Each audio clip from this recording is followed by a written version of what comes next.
The rightist forces in the Ukraine have now reached an entirely new, even hypocritical low. Those who are being supported by the EU, NATO, the US, and whatnot have now gone into the new, quote-unquote, sovereign Republic of Donetsk and have started putting out letters claiming to be from that new government, saying that Jews must be registered and that they must pay a fee for certain things. It orders all Jews aged over 16 years old to register before the government building, which has been occupied by pro-Russian insurgents in defiance of Kiev rule. Jews would also have to pay a registration fee of $50 or 30 euros before the 3rd of May and list all real estate and vehicles owned. The registration and the fee are due because the Jewish leaders supported the nationalist junta of Stepan Bandera in Kiev and are hostile to Orthodox Donetsk Republic and its citizens. In case of failure to register, the perpetrators will be stripped of their citizenship and deported forcibly outside the country with confiscation of property.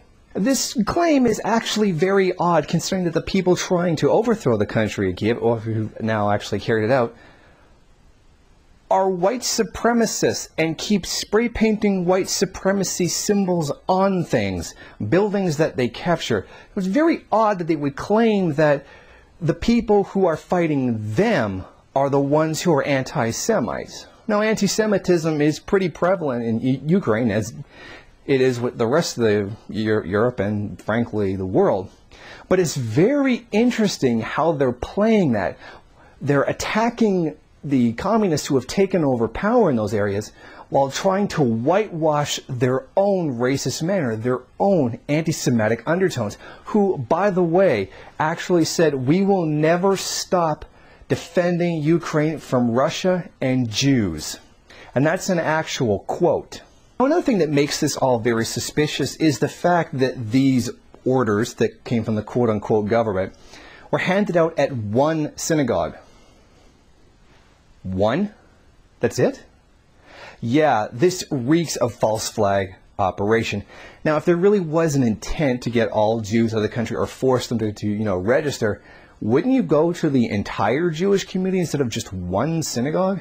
That just sounds kind of strange to me, don't you think? But I'm going to have to hand it to NATO, the EU, and the US. This is actually really a move. People, Americans, don't even know where Ukraine is, let alone the politics of the situation that's actually there.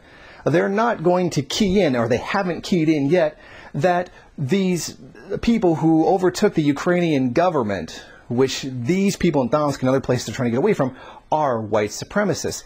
Given the fact that people in the West don't know that, or even choose not to believe it in many circumstances, they're likely going to believe this is true. I mean, after all, this is the population that bought the whole weapons of mass destruction thing, after all.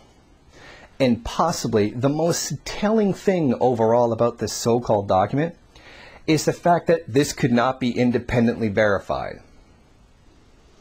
Meaning, literally, there's nothing confirming this is true. If the government was actually doing this, the quote-unquote temporary government was actually doing this, wouldn't they be saying, yes, this is ours, you need to do this? See, the government, in situations like this, they want you to know. When they want you to sign up for something, or they want you to pay a fee for something, they let you know. They don't send you something saying that you have to do it, and then deny that they ever did it. If you're trying to get a whole section of the population to pay for something, you don't say you never put out a bill to begin with. There's too many logical inconsistencies in this story for it to be true. And I think very, very obviously that this whole thing is an entire plot by the Kiev government to try to discredit and undermine the breakaway sections that are being run by communists, since they are also completely ignoring the fact that these people are communists. Maybe a little bit confused on what it means to side with Russia, but nonetheless, they are breaking away. They have a right to break away. They have good reason to break away. And they're undermining US, EU hegemony in the region in favor for Russia. So the whole attempt to try to portray them in such a horrible manner seems entirely the kind of thing that they would do.